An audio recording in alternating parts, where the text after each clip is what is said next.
Hello everyone, Andrew here, and here we go again. Massive pickup video, part the second. So there are some consoles that we have already seen before, although there's still a lot of really good games to go. It's not like just the remainder of it's going to be like, all the NHL games and all the Madden games. There's actually some really cool games in these stacks right here that I am looking forward to showing everyone. And as you can kind of see, there's this massive stack of Nintendo 64 that is about to tip over, which is pretty great. So I think we should probably start with that. So let me grab a chunk off of the top here. Let me pull this thing a bit closer so I can set them on the map after I go through them. And the first Nintendo 64 game is Monopoly, everyone's favorite board game. Next up is Blues Brothers 2000. The problem here is that it was made by Titus, and if people might know that is the same company that made Superman 64, so it's always kind of scary to see their logo on the front of a game. Then we have Hot Wheels Turbo Racing. We have Midway's Greatest Arcade Hits, Volume 1. Now my list for Nintendo 64 does not show a Volume 2, so I don't know if maybe there was like a Volume 2 on another console, or if like no one bought it so they didn't release a Volume 2. I'm pretty sure that Midway also had games on PS2 and GameCube where there was like 3 volumes, so that might be just like the N64 version of that. We have Olympic Hockey 98, and we have Ready 2 Rumble Boxing. So that's the bit of that stack I took off there. Let's take another chunk off that stack that's about to tip over. We have Hybrid Heaven. There's the guy's face on the front. Not entirely sure what that game would be all about. We have Monster Truck Madness 64. We have V-Rally Edition 99. Or is it 99 Edition? I don't know. What order is it really supposed to be in? We have Lode Runner 3D. Lode Runner is an NES game, which also might have been an arcade game, so it's kind of interesting to see a Nintendo 64 version of that. Actually, it's not 64, it's Lode Runner 3D on the Nintendo 64. So that should be kind of interesting to check out. And then we have Scars. It's like some sort of race. No, it's like a missile. Yeah, I don't know what kind of game that is. And then we have Biofreaks. And again, I don't know what kind of game this is. Maybe a fighting game? It probably is a fighting game. I don't know. I'm going to have to check that one out too. Let's see. A few more Nintendo 64 games here. What else have we got here? We have Mia Hamm's Soccer 64. Kind of an interesting one. We have Penny Racers with really annoying stickers on the sides. I always hate trying to get those off, but apparently Hollywood Video put them on there so that, no one could open up the game if they had the bit. Switch the inside, you take Penny Racers back, and you take it in like, so say like you had Penny Racers, and you rented Paper Mario, you could take the inside of Paper Mario, put it into your Penny Racers cartridge, then put the Penny Racers board, put it into Paper Mario, return Paper Mario to the store, and then, you had your own version of Paper Mario, but it was in the wrong case. So people actually did that back in the day, so that was why they had to put on precautionary things like that. And then we have Top Gear Rally 1 and Top Gear Rally 2. And last in this little stack here, we have Micro Machines 64 Turbo. Micro Machines was, of course, one of the unofficial NES games, so it looks like they finally got their wish to make an official game, which is kind of funny. And last little stack of 64 games here, with lots of red ones at the bottom. We have Turok Rage Wars. Turok is a series I unfortunately haven't really gotten too into. We have Bass Hunter 64 and Bassmaster 2000. Which one is better? Fishing experts out there, let me know what your preference is. We have Rugrats in Paris, the movie, the game, the book, the sequel. And these red games at the bottom, they're all sports games, but I just like how some Nintendo 64 games were different colors like this. It makes finding sports games more fun when they're different colored cartridges. We have Jeremy McGrath's Supercross 2000. We have NBA Jam 2000. We have All-Star Baseball 2001. And we have NFL Quarterback Club 2001. So that is a whole bunch of other Nintendo 64 games that I found that were not featured in the last video. Let me put some of them off to the side here so that they're not in my way when we are going through the rest of the games. But yeah, overall, I mean, there were some sports ones at the end there, but there were still some pretty cool ones there, and some that, you know, I haven't ever played before, so I'm looking forward to giving them a shot. And hopefully that stack does not fall over. If you hear a crashing at some point in the video, Jeremy McRoth Supercross Racing 2000 may be destroyed, but I think we will be able to get past it. Next thing is 2 complete in-box Nintendo 64 games, and right here we have Golden Nugget 64. I did not have this game at all, so getting it in the box was pretty cool. And we have Mike Piazza's Strike Zone, which is pretty cool to have complete in the box. I mean, it's a sports game, but I'm happy with getting any games complete in the box. So there are 2 more to add to the set, so you can place them right there. And before we move on to some of the disc-based games, because like I said, we are going to be seeing, of course, some more PlayStation 2 and GameCube, I have some Super Nintendo games that I did not bring up in the last video. And the first one is a pretty funny one, and that is Mario's Early Years Fun with Numbers. Now, it was made by the Software Toolworks, the same company who brought you such great games as Mario is Missing and Mario's Time Machine. So I'm guessing that this game is going to be just as fun, so we're definitely going to have to try that one out on video, because I need to brush up on my math skills. The next game is Pushover, with some kind of ant guy on the front, so that should be kind of interesting. We have Dennis the Menace. I always hear about Dennis the Menace from, you know, people who existed back in the time when Dennis the Menace did. I know nothing about this guy, except he's supposed to be kind of this really big jerk kid.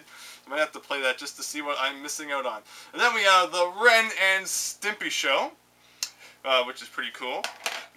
And we have Super Putty with like a massive fist coming out of his face. I think it's his face. I have absolutely no idea. I haven't played this game either. So it should be interesting to see what kind of game that is. But yeah, those are some Super Nintendo games I did not bring up last time.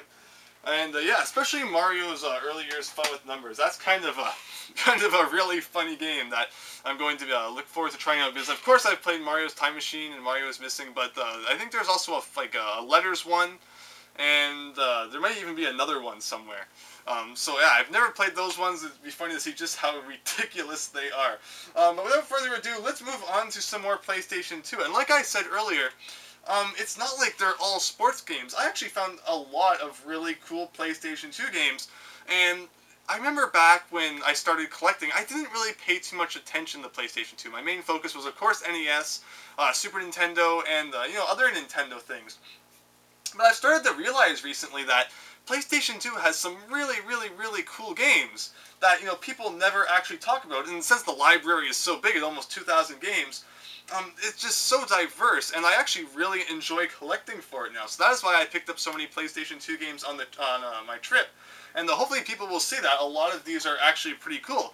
And the first one I pull off of the stack here is Front Mission 4, made by Square Enix. Now, it's kind of funny, because, I mean, you always hear about Square Enix's RPGs, but I've never heard of Front Mission 4 before, or if there was a 1, 2, and 3. So, I mean, it's kind of funny that their RPGs always get so noted, and yet the other games that they make, I guess people don't pay too much attention to them. I'm not entirely sure. Or maybe I'm just the only one who's never heard of it. Who knows? Next up is Pipe Mania for PlayStation 2. We have Ford Mustang, The Legend Lives On. I realized that there are a lot of Ford racing games for the PlayStation 2. I guess that they were pretty popular. Next up we have Kengo, Master of Bushido. Bushido Blade, people might remember. I need to get Matthew over here again, we'll play some more games. More Jet Moto. We have Kessen for PlayStation 2. We have Bombastic, made by Capcom. Looks like kind of a party game. Has something to do with dice, obviously. I'm not entirely sure exactly how that works. It is 1 to 5 players, not even 4. It actually goes all the way up to 5. I'll have to invite some friends over and play that. Next up we have DJ Hero. It did not come with, you know, the disc thing, although the game itself was like $2, so I was not going to pass up on it for that price. But still, of course, you know, back in the age when everything was Hero. There wasn't an instrument that didn't have some kind of game based on it. We have Are You Smarter Than a 5th Grader? Make the Grade. Not a bad game show. Game shows are actually one of my favorite genre of TV shows in general. I love watching game shows. So I don't mind Are You Smarter Than a 5th Grader, so it was kind of cool to pick up that.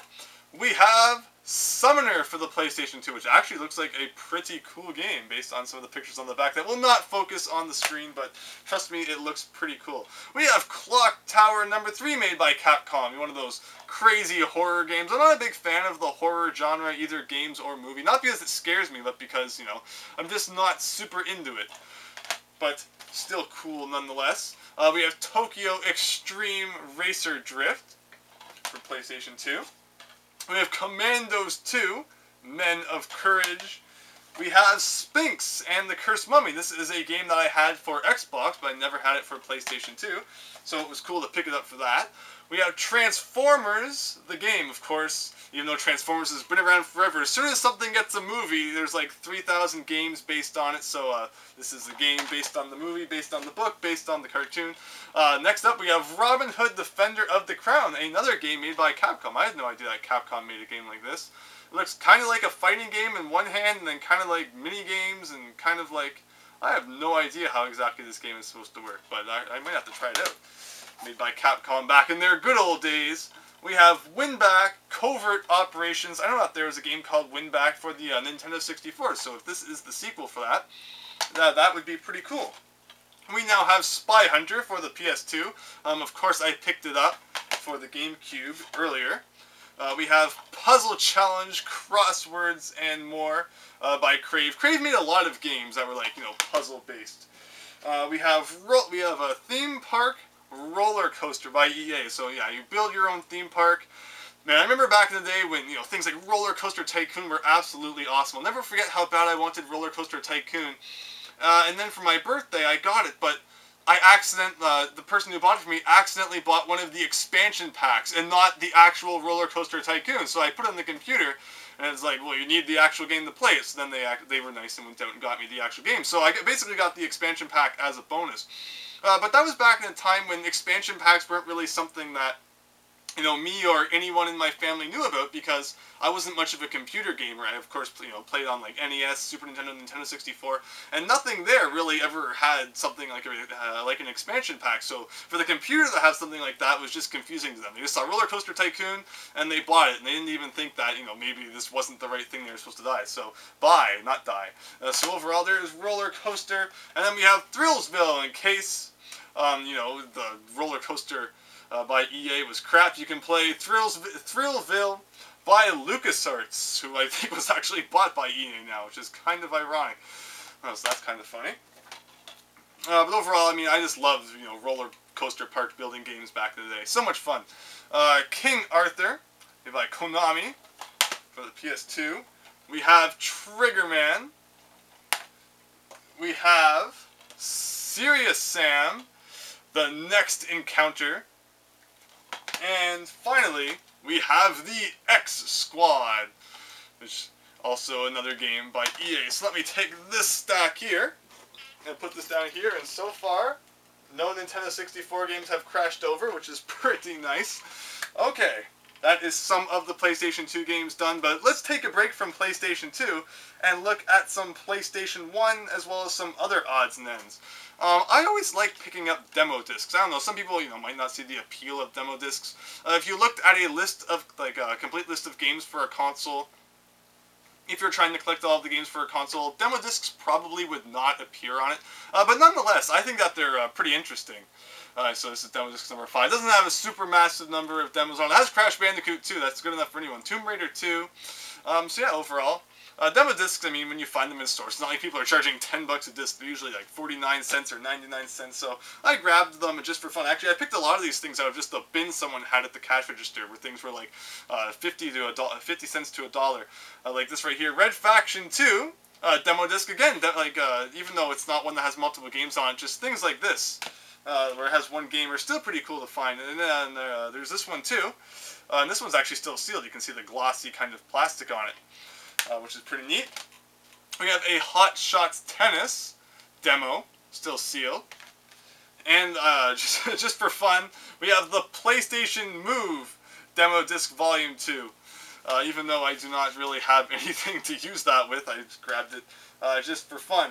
And then right here, we have some PlayStation 1 games. We have Boxing for 85 cents, which is kind of funny. We have Jet Moto 3. Like I said, I'm going to have to invite Matthew over and play all these again, because that was funny last time. We have Quake 2. Of course, everyone knows Quake 2. A very fun, but even though, it's kind of, the graphics aren't as great as games these days, and it doesn't have a lot of things that first-person shooters these days have, which actually isn't a bad thing. I mean, health that you actually have to pick up off the floor versus auto-regenerating health, I would much rather, have to actually find it than just, let's hide behind this barrel for 5 seconds and we're good to go for another 3 bullets to the face. Duke Nukem Time to Kill, another first-person shooter for the PS1. And a whole bunch of these things that I had never even seen before. Now, these are PlayStation Underground kind of disc sets, and each one, I guess it kind of focuses on a game, but you open it up, and you get like all these different things here, and you get some discs inside. So I think PlayStation Underground was like the magazine that you could subscribe to, so I guess that you must have gotten these things through it.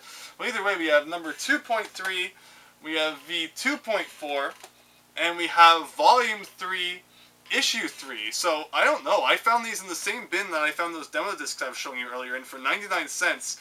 And I had never seen anything like these before, so if you had to be subscribed to PlayStation Magazine, I'm guessing they're not super easy to come by. So since I thought they were cool, I picked those up. And the last thing before we get back to some PlayStation 2 games is Japanese Silent Scope for the Dreamcast. Of course, it's supposed to be based on the Silent Scope arcade game. I unfortunately do not have the gun that works with it. But I just thought it would be neat to pick up that game anyway.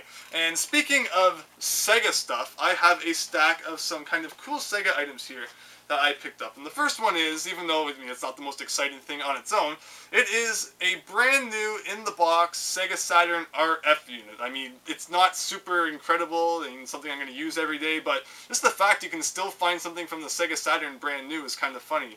I guess that just kind of shows how many consoles it didn't really sell. Next up, we have, complete in the box, the Sega Dreamcast fishing rods. Now when you play all your fishing games, you're going to be doing it the real way. And lastly, for the Sega Saturn, this is something I've never actually seen before.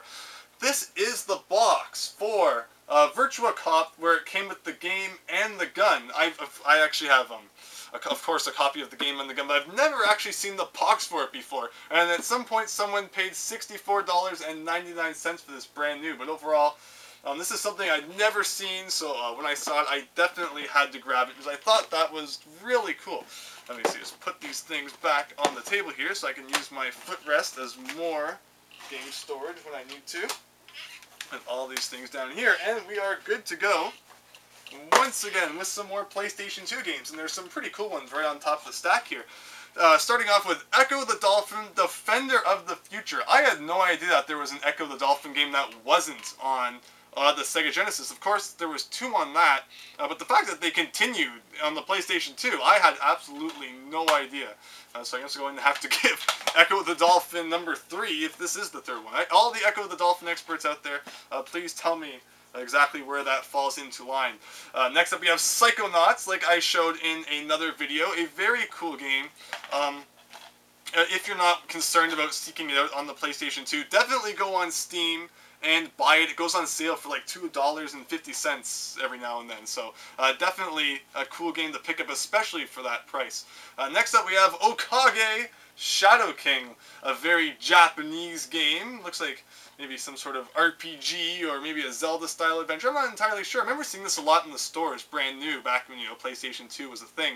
But overall, it's cool to actually pick that up. Now I can try it out and see exactly what I'm in for. Next up, we have Star Ocean Till the End of Time. Funny thing is, I have the Japanese version of this somehow, but I never had the North American version. But if we open it up, it's actually 2 discs. It's kind of funny. Why don't we center this? I never knew it was actually 2 discs, which is kind of funny. It's a 2-disc long game. But yeah, of course, PlayStation 2 RPGs are always fun. Next up, we have Super Monkey Ball Deluxe for the PlayStation 2. I played Super Monkey Ball 2 as a random game of the day quite a while ago now. People will know I really, really like Monkey Ball 2. And I believe this is like a combination of the first 2 with some extra features added in. I'm not entirely sure. Although I know that it at least has the story mode still, which is kind of neat. I'm definitely going to have to try it out and see exactly what the differences are between that and Monkey Ball 2. Next up we have High Heat Major League Baseball 2004. I know I said that they weren't all sports games, but we will encounter a couple along the way. We have Karaoke Revolution Volume 2. Next up we have Wallace and Gromit, The Curse of the Were-Rabbit. Now this was a movie, and I saw it in the theater, and it was actually pretty good. But the original place I ever found out about Wallace and Gromit was actually the game for the GameCube, Project Zoo. I kind of did a random game of the day of it when I did the playing of the demo disc that I had for GameCube. I don't know why I had to really think about it before I said that. But Project Zoo was a really fun game, but I've never played Curse of the Were-Rabbit before because it never came out for GameCube, which was the only console I had at that time. It, for some reason, only came out on PS2, maybe Xbox. I'm not entirely sure, but definitely not GameCube. So I'm looking forward to seeing if that is like the other Wallace and Gromit game that I have played and enjoyed. Here we have Prism, Chapter 1, The Dark Unicorn. I have no idea if there was ever a Chapter 2. It also includes a bonus comic inside by DC, and it's actually part of the instruction book. At first I opened it, I'm like, hey, there's no comic book in here, but then you open the instruction book. It's like the last couple of pages or something like that. Here we have a whole bunch of PlayStation 2 Dance Dance Revolution games. Not games I play super often, but they're cool to collect nonetheless, because there's just so many of them. DDR Max. We have DDR Max the 2. We have Dance Dance Revolution Supernova 2. And that ends our Dance Dance Revolution adventure. Next up we have Eggmania Extreme Madness. We have Flow for the iToy. Oh yes, this is actually really funny. I picked this game up at the store, and the first thing I thought was it kind of looks like F-Zero for the PlayStation 2. And then I read that it features an exclusive track editor, and I said, wait a minute, this is bringing back a memory. And then I remembered that my good friend Teal Game Master did a review of a game on the PlayStation 2 that was a lot like F-Zero that included a track editor. So I said, this looks a lot like that game. So I went and looked it up on the computer, and apparently this game was called G-Surfers in PAL Territories. I don't know why they felt the need to change the name, but this is actually indeed the game that he reviewed. So it was funny that just by looking at the front, I kind of made the connection, even though the name wasn't the same. But apparently he said it was really bad. I mean, he gave a lot of reasons for why it was really bad, but I'm still going to need to try it out because I need to experience the terribleness on my own. Because honestly, from looking at the back, it doesn't look terrible, but I mean, he gave a lot of reasons why. It was not a great game. We have Maximo versus Army of Zin. I have the first Maximo game for PlayStation 2, so it was cool to get this one. We have Iridium Runners for PlayStation 2. We have Music Maker Rocks Your Console. So again, another one of those things where since not everyone had a computer back in the day that could do this sort of thing, you could buy a PlayStation 2 game to do it instead. But how you got it from your PlayStation 2 onto something else, I'm not sure. Because I mean, if you made your own music, it's not like PlayStation 2 could write it to a CD or something like that. Unless it could, and these are like features I had no idea actually existed. Here we have Conflict Desert Storm for PS2. We have Aqua Aqua. The addictive fast action 3D puzzler. Back when I started collecting, I actually found this game without the case, so I've had it laying around in a jewel case for a long time now. So I actually finally found it with the case and everything, which is pretty cool. We have WDL, World Destruction League Thunder Tanks. And last in this stack is a Lemony Snicket's A Series of Unfortunate Events. Not a terrible movie, but it didn't do super well, so they never came out with any more, and I am too lazy to read the books, so I guess I'm never going to know how it ends. If only that wasn't true. Actually, I lied. There's actually a couple more games in the stack. Next thing I'm actually going to show is iToy Kinetic. I remember when when they renamed Project Natal to the Kinect, everyone was throwing this around like that's where they got the name from. They just kind of changed Kinetic into Kinect, and it's funny because I mean it's an iToy game, and everyone's always like, hey, the Kinect isn't an iToy, even though it kind of is. I mean, not to say that that technology wasn't used even before the iToy did it, but the Kinect is a lot like the iToy, except it doesn't have the voice features. You kind of have to admit. We have Project Eden on the PS2. We have Gretzky NHL Hockey 2005. And lastly, We have Sega Classics Collection on the PS2, and again, more like I was saying in the last part, more like collections before people realize, hey, we can put our games on the PlayStation Store for $5 a piece. They actually came out with collections like this. Although there was Sonic's Ultimate Genesis Collection on the PS3 and Xbox 360, which actually is pretty good, considering that they are also trying to sell Sonic 1 and 2 on the store for a separate $5 a piece. Anyway, let's see, what should we move on to here? Last thing that I kind of want to do before we quickly finish up is show a whole random stack of stuff that I have here. Starting with NFL Fever 2002. We have Outlaw Golf, 9 Holes of Christmas, and this is a Blockbuster exclusive game. I remember me talking in the last part about Blockbuster exclusives. I don't know if the Xbox ones are ever going to take off like the Nintendo 64 ones have, where some of them are worth crazy amounts now. We have Tao Feng, Fist of the Lotus for the Xbox, and we have Exhibition Volume 5, 7 game demos inside. So just like PlayStation 2, so this is a disc that, just like the PlayStation demo disc that I showed earlier, this is just a whole bunch of demos of games, and who knows if you go for a complete set, if they include things like that, but I don't really care because I think it's neat anyway. Next up we have a Sega CD 32X game, Slam City Basketball. Now, Sega CD 32X games are really silly. I mean, you wonder why Sega ended up failing. So there was the Sega CD, which you needed to add on to your Genesis to play Sega CD games. There was the Sega 32X, which you needed to add on to your Genesis to play Sega 32X games.